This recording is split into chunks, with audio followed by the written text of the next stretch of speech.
Začenjamo naše tole srečanje, to je dr. Sašo Dolenc, filozof in fizik. Jaz sem pred leti seveda kratko zgodovino časa prebrala. Veliko tega nisem razumela, ampak me je vseeno knjiga držala ves čas, ne, tako da sem nekatere stvari malo dala v drugi plan, pa sem šla naprej. In v bistvu se mi je zgodilo to, da pa res na nebo, kako bi rekla, nočno nebo, zvezdno nebo, nebo z utrinki. Od takrat, ko sem to knjigo prebrala, se je nekako ta estetski užitek ob gledanju neba se je malo zmanjšal in mi je več dal nekako, pravzaprav, kadar tako gledam v nebo, začnem premišljati o tem neizmernem vesolju in se mi zdi, da je to vesolje bolj del mene postal, kot je bilo pred branjem te knjige. Toliko o Hawkingu in kolikor jaz znanost, vesoljsko znanost lahko razumem. Sicer je pa mene ta film neizmerno ganil. Ganil pa zato, ker sem ga ves čas gledala kot fikcijo. In to dejstvo, da je to resnična zgodba, je bilo ves čas v nekaj spodaj, v nekih spodnjih ravneh zavesti in me je ganilo to, kako mora biti en film, kaj s tem, resničnost bolj filmska, no, kot film. Kako je pa na vas ta film deloval? Nekateri so očitali filmu, seveda, da je to biografska, ljubezenska zgodba in to, ne, majhen tako vzvišeno, ne, da je pa premalo znanosti oziroma tega, kar je on naredil. Kako vi gledate? Ker se pravzaprav ukvarjate z, bom tako poenostavljeno rekla, nekako popularizacijo znanosti, ne. Kvadrakadabra, ne, če vam to kaj pove. Kvadrakadabra. Kvarkadabra, ja. No, težko. Je od kvarkov seveda. Ja, mislim, mene je film tudi zelo ganil.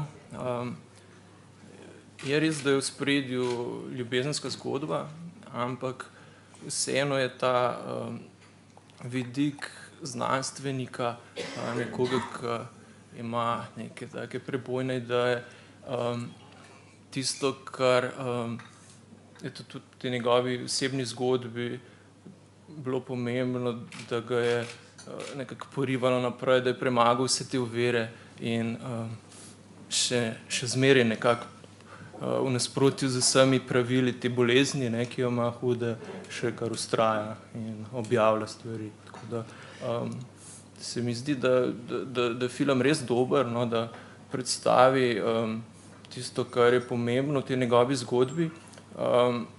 Drugi strani so mu pa res očitali, da kaj se tudi spremeni, ampak ali pa malo drugače pove, ampak to je pač del tega, da predstaviš ta okvir, ne, ki je važen, ne, da greš z vsakim detajlom. Ker film mora le funkcionirati kot film, ki ga bodo ljudje hodili gledati in je bolj pomembno, da hodijo ljudje to gledati in nekaj izvejo, kot da bi bilo, ne, to eno tako za strokovnjake in poznavalce in tako.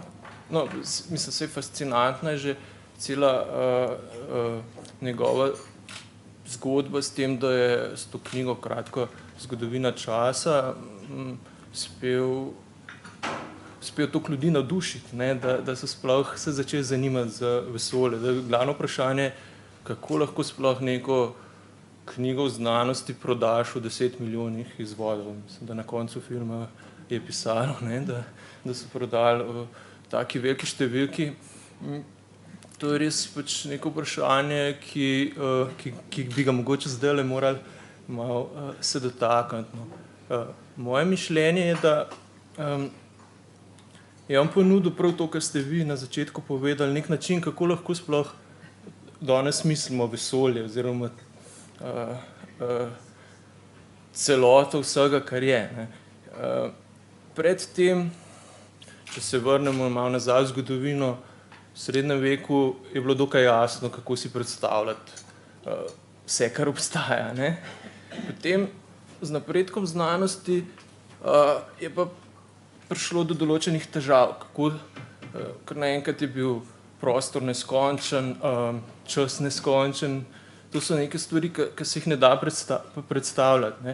In ta njegova revolucija je bila prav v tem, da je spet naredil vesolje kot nekaj, kar lahko mi mislimo, kar je zanimivo, kjer se lahko nekako umestimo.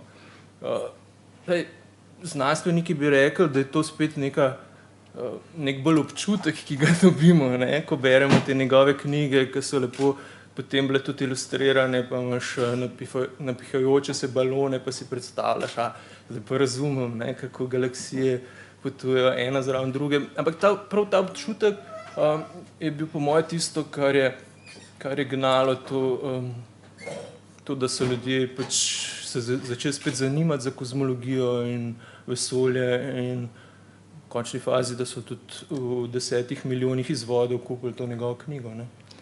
Se ta odnos do vesolja je bil pravzaprav vedno tudi en del filozofije, ne? Srednji vek, ne? Je pravzaprav temeljil na tej strukturi neba, zemlje, podzemlja, ne? Dante, na primer, ne?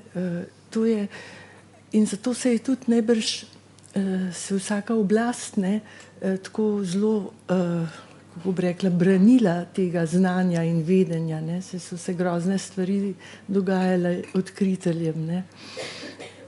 Ja, seveda, predvsem zaradi tega, ker pred začetkom moderne znanosti je bila tudi družbena hierarhija nekako umeščena v sam ta svet vesolja, narave takrat, ne.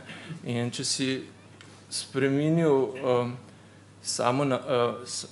če si rekel, da ustroj vesolja je drugačen od univerzuma, ne, kot so si ga takrat predstavljali, si s tem ogrožil tudi družbeno hierarhijo. Ne. Zato je bilo veliko poskusov, kako bi to nekako razmejili, pa rekli, ja, vi pa samo pišete neke enačbe v vesolju, ampak zares s tem samo napovedujete recimo bodoče lege planetov, ampak to zares nič ne pove o dejanski zgradbi in delovanju vesolja. Ne. To je pač taka interpretacija Kopernika takrat, ki so tudi pač mu dali neko predgovor k njegovi knjigi, ki ga je na tak način interpretiral. Ne. To je prav zaradi tega, ker so se bali teh posledic, ki bi jih imelo to za celo družbo. Drugačen pogled na celoto, na to. Pa tudi ta strah pred znanjem, ne. Znanje je vedno, vzemi knjigo, a ne, knjiga je orožje, ne, znanje je orožje. Ne, na vsak način, ne, se tudi kasneje pri, Darwinu, ne, se je spet nekaj podobnega ponovilo. On je spet nekako posegel z tem, kar je ugotovil neke ustaljene načine dojemanja narave, ne. In to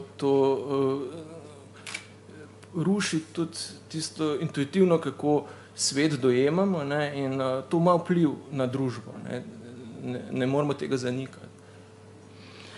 Je pa v tem filmu pravzaprav zelo, oziroma v biografiji Hawkingovi, ne, ta film je narejen po biografiji, ki jo je napisala Jane Wilde, ne, žena njegova, in je najbrž zelo zvesta, ne, resničnemu odnosu med njima in vsem stvarem, ne, ki so se jim dogajale. In kar izvolite, in priročno je pravzaprav njun pogled na celoto, ne. Ona, ki za film namreč je priročno, ker ona zagovarja, ne, ona vedno o Bogu govori, on je pa ateist, ne. In je to mislim, za film je boljš, kot pa če bi bila oba dva ateista, ne. ker se vzpostavi še ta dimenzija. Ne?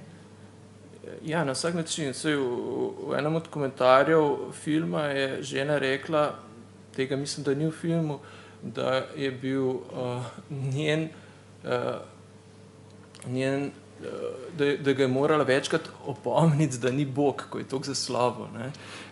Da on ni Bog. Ja, da on ni Bog, ker je postal ker je prevzeten, ker je postal toliko slaven. In ja, ta njun odnos je lepo prikazan tukaj v filmu, izpuščen je pa del, ki se mu zgodil nekako vmes, to je ta njegov drugi zakon, kjer je pa še veliko tudi nejasnosti, ker so bila neka poročanja, kako je tudi policija posredovala doma, ko so ga peljali v bolnico z nekimi poškodbami, ki niso vedeli, kako so nastale, in ta druga žena je tako, jasno, da ga pa družina z prvega zakona je ni marala, ampak so bila tudi resna vprašanja, kaj se je zares dogajalo takrat, in to je povsem spuščeno iz filma, kar je po svoje razumljivo. Razumljivo in tudi, mislim, bi sam oteževal, ker navsezadnje ena velika vrednost tega filma je pravzaprav ta človečnost, ta dimenzija,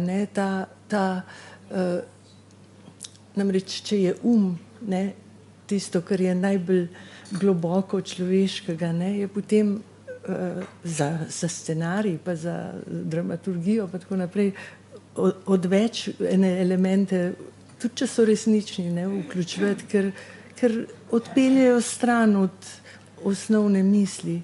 Seveda, mislim, da prav njegova prva žena je posebej pohvalila, kako so lepo speljali zgodbo, da sicer se marsikaj ni zgodilo tako, kot je v filmu, ampak da cel občutek je pa pravi, in da tudi igralko je zelo pohvalila, da je njen način govora zelo dobro povzela, ampak na začetku, recimo, mislim, da v filmu tako, da on najprej spozna bodočo ženo in šele potem zve, da je zbolel. V resnici je bilo pa obratno, da je ona že vedela, ko ga je spoznala, da ima to bolezen, in da tako pač ima drugače. Ja, to so te pesniške svobode, ki so, hvala Bogu, da so, ker drugače bi bilo dolg čas, če bi vse tako delali. Saj tele, ki opazujejo, kako je film narejen, so tudi rekli, da se iz Cambridgea, tam, ki je bil ples, da se ne vidi ozvezdje strelca pa škorpiona, da je tisto nebo ni ta pravo. Pa take stvari, na to se obešajo, taki pikolovci, ampak to so je pač nepomembno in včasih moraš kaj povedati drugače, malo fikcijsko, da s tem poveš, mogoče boljše na tak način predstaviš celo vzdušje. Tako da, in to pa mislim, da so v filmu odlično povzeli, zadeli, in da je res dober film, ki predstavi ne samo to njegovo osebno zgodbo, ampak tudi v končni fazi to znanost, ki je s tem povezana. In ta njegovo največje odkritje je odkritje tega, da črne luknje vseeno sevajo.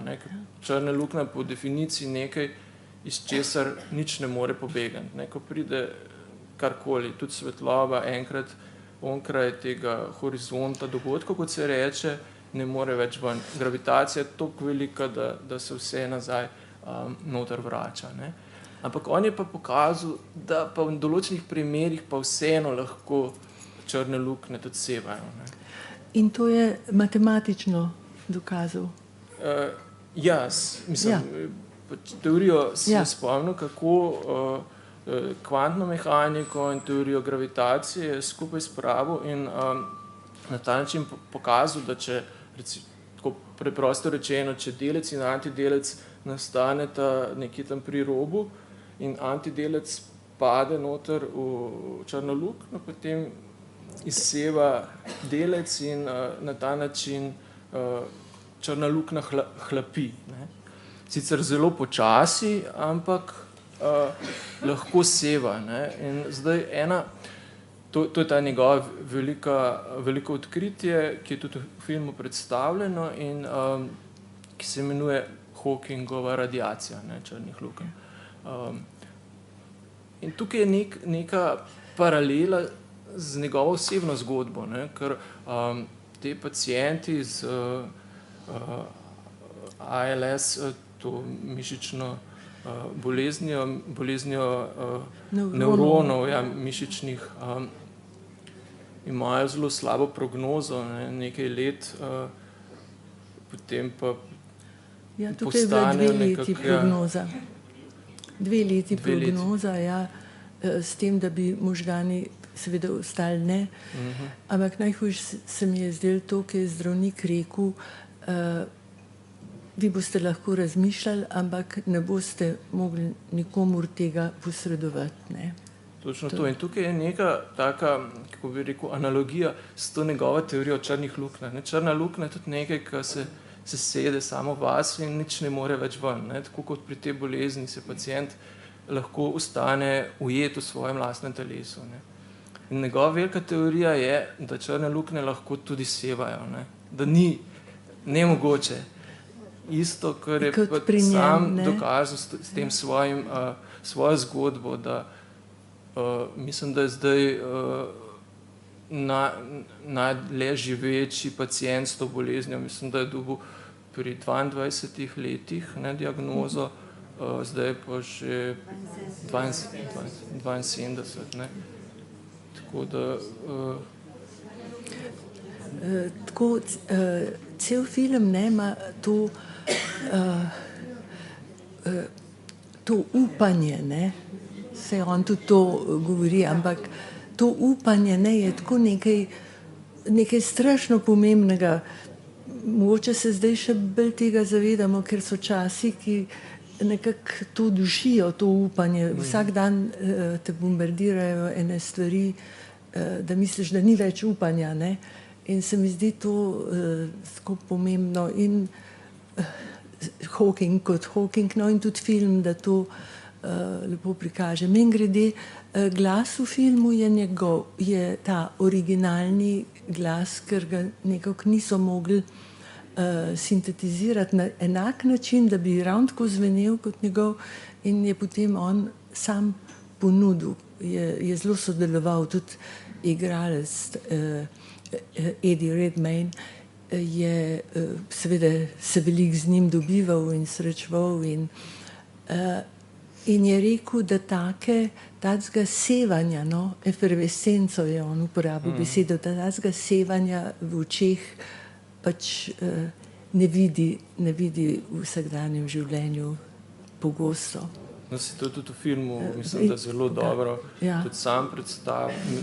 Je neverjetno, pravzaprav igra neverjetno. Ja, ker je moral tudi pokazati, kako je sama bolezen napredovala. Ne, ja, pa je niso kronološko snemali, tako da je, kot ponavadi ne snemajo, ne, in je to, so neki neverjetni dosežki, no, tega igralca, to res.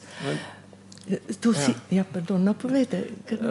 To sem hotel reči, da ta humor, ne, ki ga tudi sam Hawking ves čas nekako izžareva in je del njegove osebnosti, je prisoten tudi v njegovih knjigah. In da hkrati ima pa nek strašanski dar, kako povedati stvari tako, da zbudi zanimanje bralcev in tudi ko predava publike. Ne.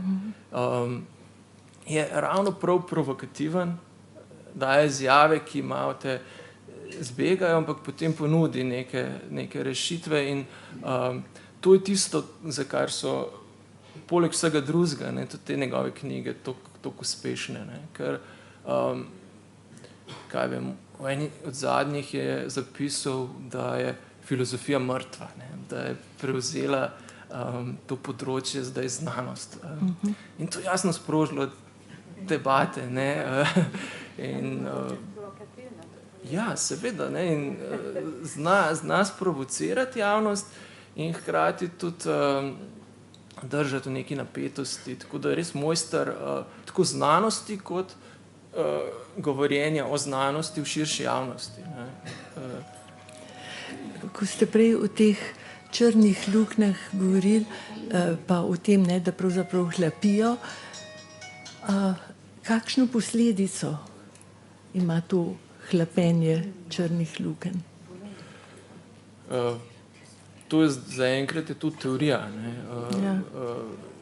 V bistvu vemo, da črne luknje obstajajo, kaj zelo empirično, ne, da bi vedeli kaj več, pa ne vem zdaj točno, kaj bi lahko bila posledica, ne? To je pomembna teorija, če bi se dalo to izrabljati, ne vem, za pridobivanje elektrike, kaj takega. Ne vem. Še nič ne vemo, ne? Ne, zdaj se hecam, to je nek čist drug svet.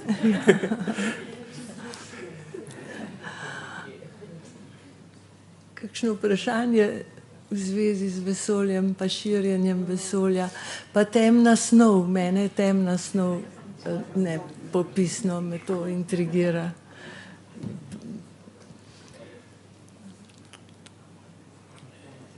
Je kakšna povezava med črno luknjo pa temno snovjo? Ne, Mislim, ne, da direktno ne. Mislim, da ne.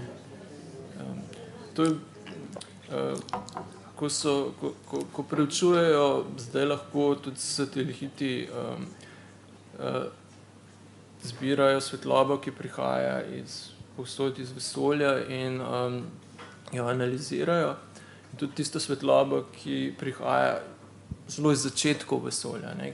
Recimo foton, ki se je sprostil takrat, ko je vesolje postalo prosojno za svetlobo, ne, in je ves čas potoval, ne da bi s čimerkoli trčil, dokler ne pride recimo do satelita, ki zdaj kroži okrog Zemlje in ga ta zazna.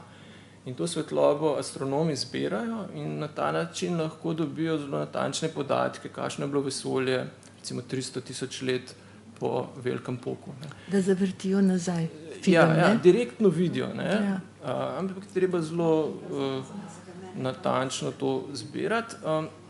In iz strukture te svetlobe lahko marsikaj povejo o samem vesolju, ne, kakšne lastnosti ima vesolje kot celota, ne, nekaj, kar se je včasih zdelo čisto nemogoče, da bi lahko preučeval vse, ne, čisto empirično. Zdaj to lahko počnejo, ne, in med drugim so ugotovili tudi, da je take snovi, kot jo mi poznamo, samo nekaj procentov v celem vesolju. Vse ostalo je nekaj, čemur pravijo temna energija in temna snov. Nihče ne ve prav dobro, kaj je to.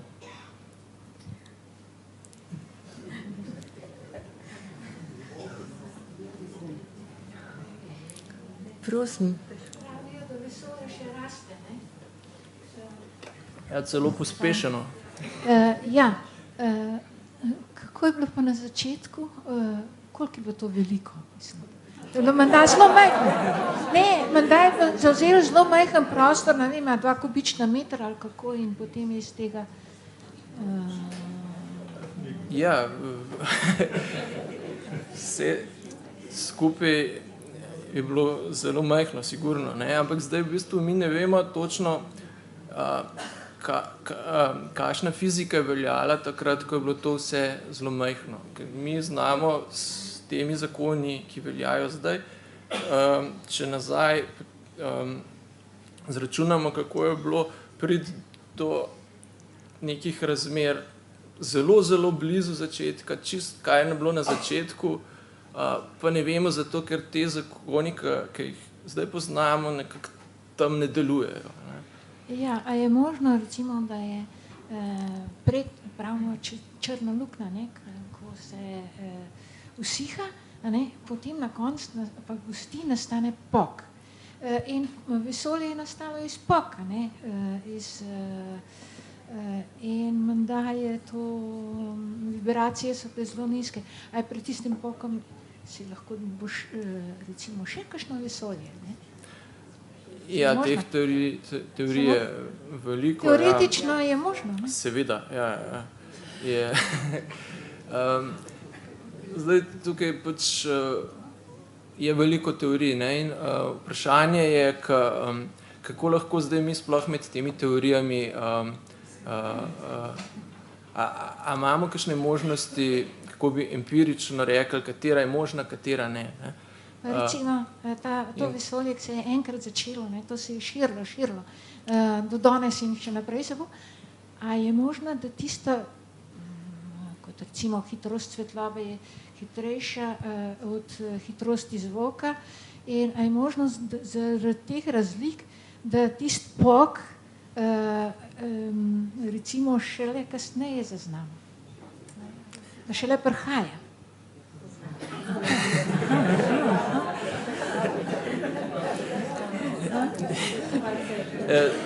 Ne, pri vseh teh je zanimivo, da se bo ponovilo, ne? Da marsikaj lahko tudi čist empirično že o tem se v tem povemo, ne, in lahko celo pač naredijo določene eksperimente in povajo, katere od teh teorij so možne in katere ne, ne? In tukaj je nek velik napredek v sami kozmologiji, ne, kako... To se pravi, da se človeštvo še lahko sreča s tistim začetkom, da se dva različna časa, če sploh lahko to rečemo, srečata. Ja. Mogoče. Mogoče, da je mogoče. Vsekakor pa Hawking nenehno pač kljub temu upanju, ki ga skozi izraža, pa vseeno opozarja, ne, da pravzaprav nismo večni, ne. Naša zemlja, ne, ta edina, ki jo imamo, ne, da ni oziroma da se mora človeštvo ves čas truditi, da bi rešitve najdlo, če bi bilo treba, ne? Ja, mislim, da s temi svojimi javni opozorili, kot neka slavna osebnost, ki ima hkrati tudi težo tega, da je pomemben znanstvenik, da je prav, da se oglaša in da pove svoje mnenje, ne. Včasih pa tudi kaj pove verjetno samo zato, da pride v časopis, ne, recimo večkrat je, mislim, da izjavil, da verjame, da obstajajo tudi druge oblike inteligence v vesolju, ne. In da bo podobno ko so Evropejci prišli v Ameriko, da ko bodo prišli... Da bojo Indijance pobili, ne, tako bojo nas, ne. Tako da... Ampak to so take najbrž res za to, da ljudje začnejo o stvarih razmišljati, ne, saj to je ta glavna stvar. Je pa, mislim, da bi moral pred nekaj meseci pripraviti spet neka predavanja in je odpovedal zaradi slabega zdravja, tako da ne vem, če bo še kakšna knjiga, no, mogoče. Bo lahko še kaj.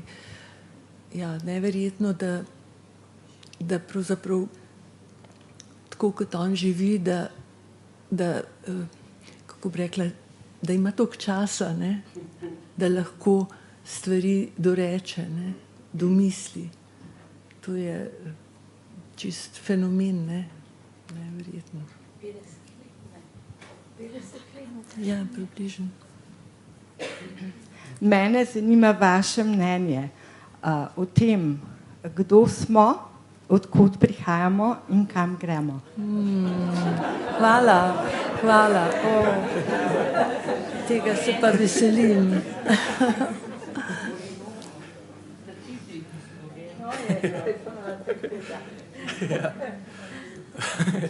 Ne vem, kaj bi Hawking na to rekel. Ne vem.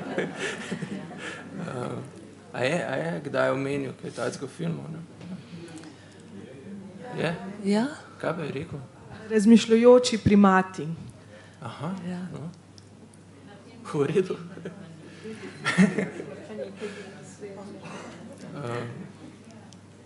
Ja. Mene pa zanima, kako je z vakuumom. Ugotovili so, da vakuum ni totalni vakuum. A lahko to malo razložite? Ja, to je zdaj vakuum kot prazen prostor, ne? Ja, zdaj to je vprašanje, ki ga je lahko mogoče odgovoriti na različnih nivojih, ne? Ampak na nivoju recimo kvantne fizike je tako, da lahko delec in antidelec nastane iz energije in potem nazaj se spremeni v energijo, ne? Tako da tudi če domnevno čist prazen prostor pride do teh nastajanj delcev in antidelcev, ne? In to ima neke posledice, potem so različna polja tudi v praznem prostoru, tako da sama teorija vakuuma je kar kompleksna, ne? Tako da težko zdaj nekaj povem kle konkretnega, ampak stvari nikakor niso tako enostavne, da bi rekli, da je praznina, pa so noter atomi, recimo tako, kot so antični atomisti rekli. Pa vas lahko jaz nekaj vprašam? Ja. Kako, vi ste filozof in fizik, kako kot fizik gledate na vesolje in kako kot filozof gledate na vesolje? Najbolj zadovoljna bi bila, če bi z eno značko besedo eno in drugo povezalo. Izziv. Ja. Eno elegantno, to morate imeti vse zdaj. Aha, okay. eno preprosto, elegantno formulo bi radi slišali. Smisel življenja, kaj je. Ne, zdaj v bistvu to vprašanje je v bistvu vprašanje, kakšna je razlika med znanstvenim pristopom in filozofskim pristopom, ne? In to je pomembno vprašanje, o katerem se premalo govori, in mislim, da je bistvena razlika v tem, da znanost poskuša najti neko resnico o delovanju sveta, ki ima tudi metode, kako to preverja z eksperimenti, z opazovanjem, ne, postavlja teorije. No, cilj filozofije je pa drugačen, no. Moje mnenje je, da je predmet filozofije so seveda pojmi in cilj je pa čim bolj ostro definirati pojme. Filozofija nekako skenira uporabo pojmov in išče tiste pojme, ki začnejo zgubljati pomen. V znanosti. Ja, to recimo filozofija znanosti počne, ne? In potem poskuša s filozofsko analizo nazaj bolj natančno definirati nek pojem, ne? In to je nekaj čist drug cilj kot pri znanosti. Zato ta Hawkingova teza provokacija, ne, da je filozofija mrtva, je v bistvu nesmisel, ne, ker je filozofija, če jo razumemo na ta način, je vse skozi dejavna tudi znotraj znanosti. Sama znanost mora tudi sama skrbeti, da so njeni pojmi vse skozi čim bolj jasni, ne? Pojmom se hitro začnejo tudi, normalno je, da se čustva začnejo lepiti nanje in potem določeni pojmi lahko postanejo samo še nosilci čustev, ne? Pomen je pa za istega pojma za različne ljudi povsem drugačen in tak pojem ni več uporaben za misliti, je pa uporaben za vzbujati čustva, ne.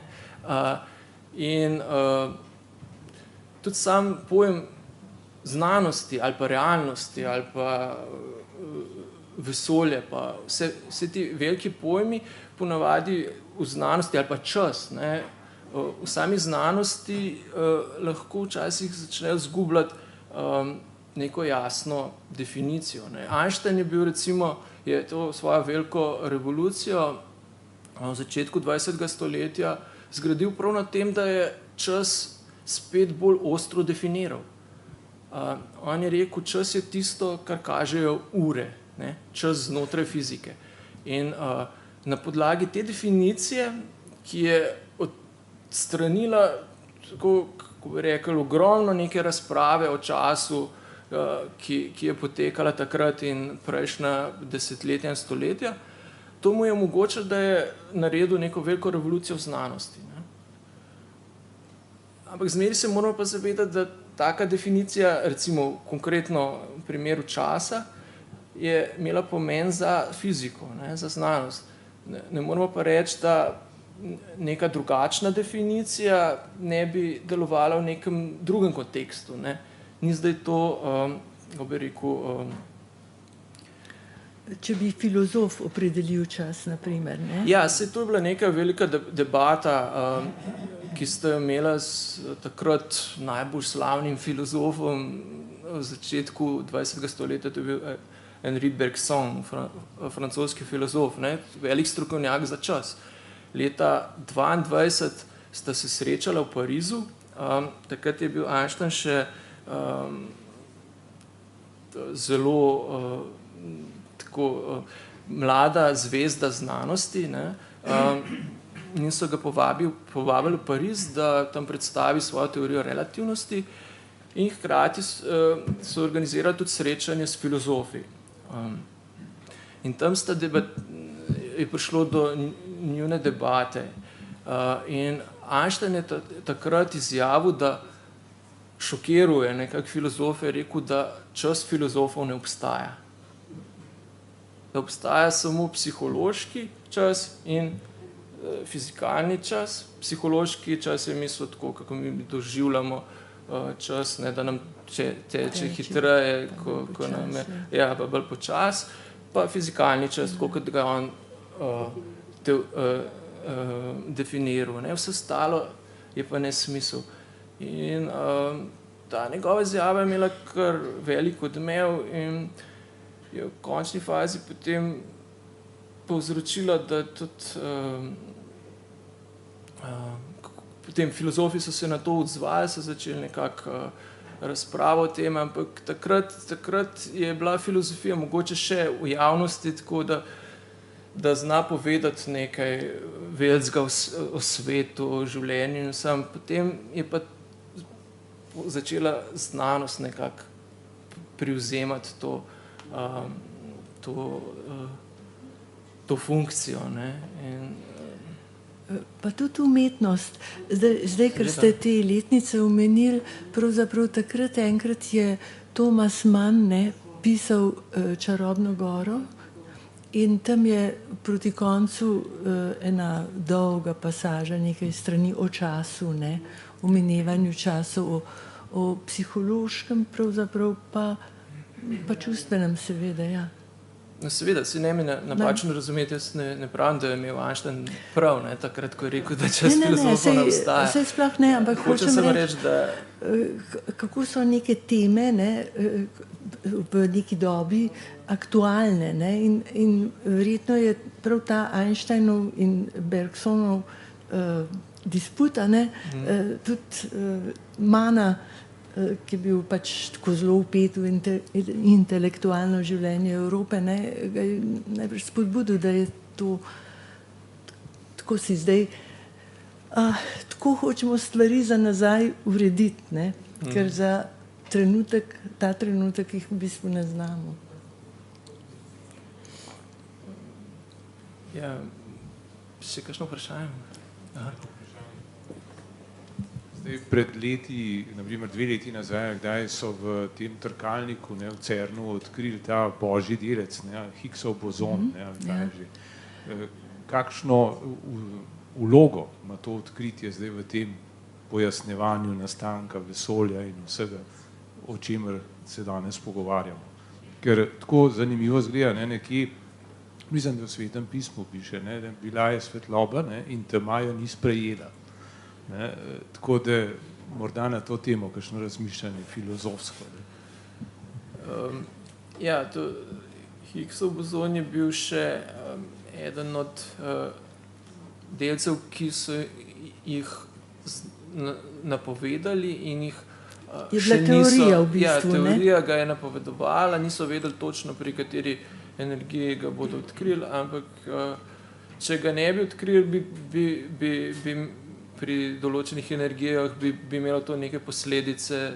Če so ga odkrili, pač je potrdilo določene teorije in druge izločilo, tako da to je bilo nekaj, kar se je pričakovalo in kaj bo pa zdaj naprej, ne pa bolj manj določeno. Ta delec so pa, mislim, da je bilo kar jasno, da ga bodo. Mi živimo v času, ko pravzaprav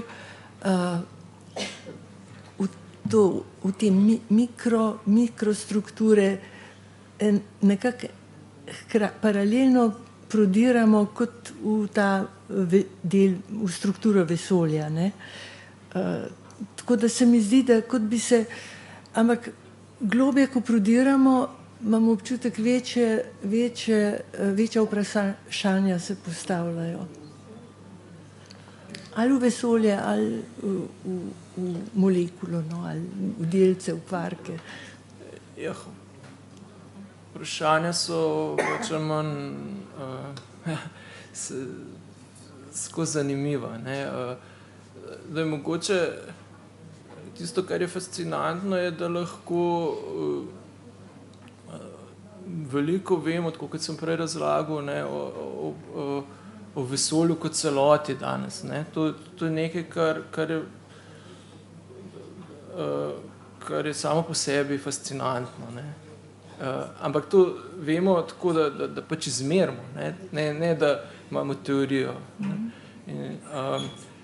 In to, da je znanost pač napredovala do tega, da lahko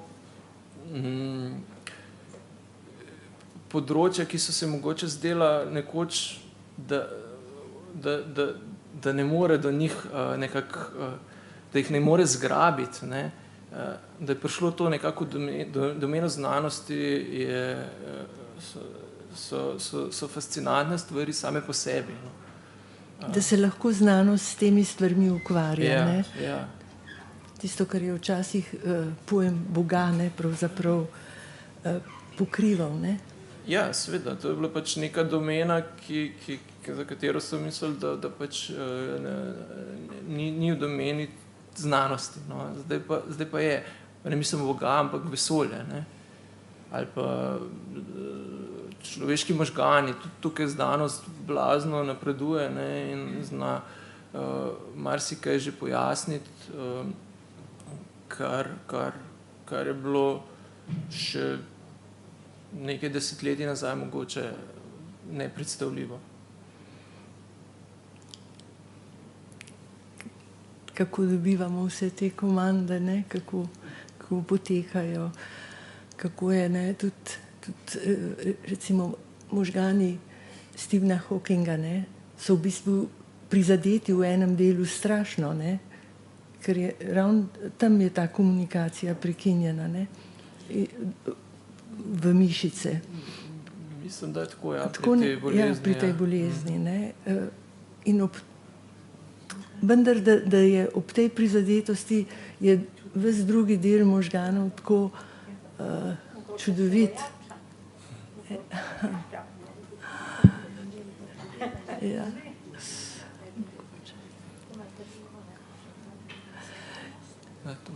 Še eno laično filozofsko vprašanje. Če si vesolje predstavljamo kot balon, na priključ, ne, v čem pa ta balon je? Ja, saj to je ravno to. tisto, kar Hawking večkrat pojasni. To je pač zgolj samo analogija. Ne, to se pravi prispodoba. Vi si morate predstavljati, kot da je vesolje samo tista površina balona. Ne. Ja, to je... Ampak še vedno, kje je to? Ja, to je samo prispodoba. Tako da pač... Kant ne piše Kant nekje o tem robu, no? O prehajanju čez, da roba ni, no? Da roba ni, ker čim ti ograjo postaviš, ne, je pač ograjo ne moreš postaviti, če ni naprej še nekaj, ne. In tako si jaz neskončnost vesolja predstavljam, si pa verjetno sploh mi nismo sposobni neskončnosti predstavljati, ne. Tako predstavljati, kot si predstavljamo. Ja, ampak lahko pa postavimo matematične modele, ki nam prav s pomočjo teh analogij omogočajo, da računamo, postavljamo napovedi, napovemo recimo, kako se bo napovemo določene meritve, ki jih lahko potem dejansko zmerimo in na ta način razločujemo med različnimi modeli. Rečemo, takšen model se sklada s tem, kar vidimo dejansko, drugi pa ne. In to je tista moč znanosti, ne? Da tudi stvari, ki se jih ne da natančno predstavljati, potem z njimi operira. Mislim, da je prav Hawking nekoč rekel, da ko so ga nekaj podobnega spraševali, je rekel, ja, kako si štiridimenzionalni prostor predstavlja, pa je rekel, da si lahko še časovno dimenzijo zraven predstavlja, ampak potem si ene prostorske ne more več. Ne. Malo se hecu, ne, ampak to so pač te načini, kako pač si... Pridemo do resnice v bistvu. Ja, kako sploh pristopimo k tem problemom, ne? Da jih uspemo formulirati na ta način, da jih znanost lahko potem zaobjame. Ja? Ja, pravite, da je vesolje nekako na površini tistega balona, ampak mi se nahajamo v notranjosti, ne? V notranjosti balona. Na površini, po te analogiji, ne? Mi smo noter, a ne? Salarinska cesta nas pa... Analogija je taka, da balon se napihuje, recimo pikice, ki jih narišemo na balon, so galaksije, ki potem se ena od druge oddaljujejo. Kje so pa potem te sile se nastajajo, recimo te sile kot svetloba, to se vse dogaja na tej površini, po tej analogiji. Ampak to je skoraj tako prispodoba. Ne si predstavlja, da so stvari take. Ja, kot plašč, samo jaz mislim tako, ne, tudi galaksija oziroma naša potuje, ne, in prostor je zelo prazen okrog nas. Okrog našega osončja. Mi nekam potujemo, ne? Mislim, zato imamo tudi drugačen občutek, sicer eno življenje je prekratko, ampak recimo 1000 let, tudi zvezde se premikajo, pa tako, ne, tudi potujejo. In mi imamo obroč Rimska cesta, ne, okrog našega, ali Mlečna cesta. Ja, mislim, to so zdaj pač zelo različne stvari. Ja, ampak vse skupaj spada, vse skupaj funkcionira, ne, mislim, tako da... Ja.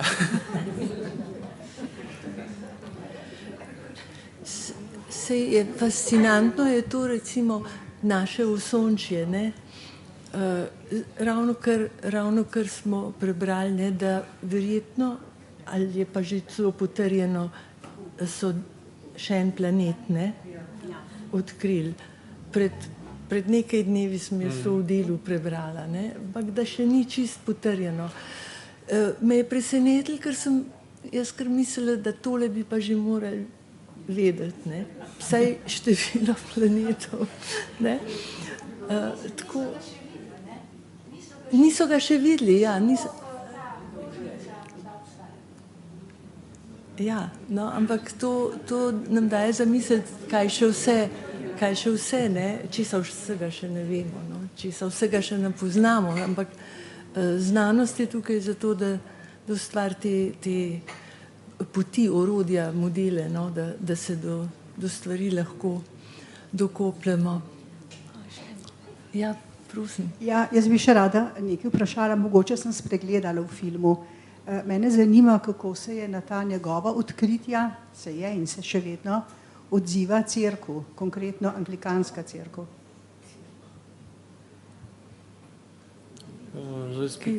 Točno na tem, ampak na splošno je ta teorija velikega poka cerkvi zelo všeč, no, ker mislim, da so zelo zadovoljni, zato ker kao znanost, njihova interpretacija je, da znanost čist tistega začetka ne zna pojasniti, tam smo mi doma, naprej pa je domena znanosti, ne, tako to je neka taka zelo banalna interpretacija in mislim, da je nekako cerkvi všečno ves ta napredek kozmologije z tega vidika, da kao pač imajo ljudje nek občutek spet, da ni to, da se da nekako preko teh balonov pa vsega tega napihovanja nekako počutiti doma v vesolju, no, da imaš občutek, da si znaš predstavljati, kako se stvari dogajajo, čeprav je to čisto lažen občutek, ne, jasno, ampak imamo pa nek občutek. Ja, sej to dejstvo, ne, da se Zemlja vrti, ne, okrog Sonca, da je to dejstvo je cerkev priznala še ne tako dolgo nazaj, ne, tako prav uradno, da so popravili, ne. Tako da tle so bile zmer, to je tako polje, ne, za umeščanje. Ja, ampak tisto, v bistvu, tisti je bil pač večji problem zanje, kot je zdaj ta sodobna kozmologija, ne. Jih pa skrbi, kaj se bo zgodilo, če zares odkrijejo življenje kje drugje, na kakšnem drugem planetu in pa, slišal sem, da Vatikan je resno zaskrbljen, kaj to pomeni potem, kako bodo to interpretirali.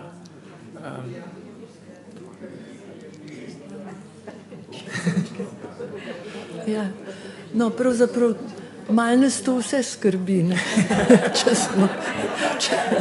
če smo čisto odkriti, ne, je to se si to tudi ne znamo predstavljati, kaj bi se zgodilo, če bi v enem trenutku izvedeli, ne, pa sej tudi te poteze, ne, da smo v vesolje pošiljali neke posnetke, pa neke stvari, ki bi Zemljo, se je en Slovenc, ne, vključen v to tehnološko, en Slovenc pri nas, en znanstvenik, ki je skonstruiral te stvari, ki morajo pač tudi fizično zdržati, ne, vse te čas tudi, ne, pa pritiske.